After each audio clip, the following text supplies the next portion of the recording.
Hello guys, good morning. Nagluluto po tayo ng ulam para sa ating tanghalian.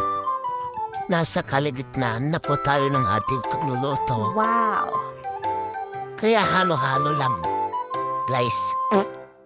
At may kulang pa dito na atin pong ilalagay sa ating ulam. Comment down below kung ano yun, Nice! guys.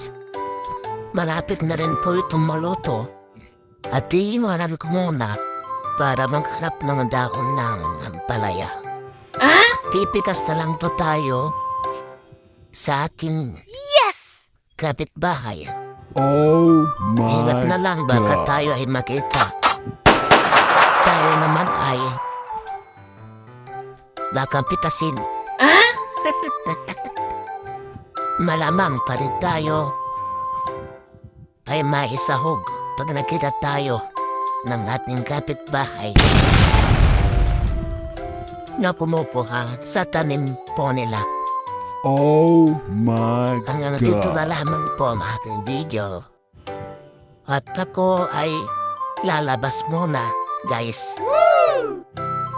Para maghanap ng dahon po ng ampalaya. Wow! Bye-bye, guys.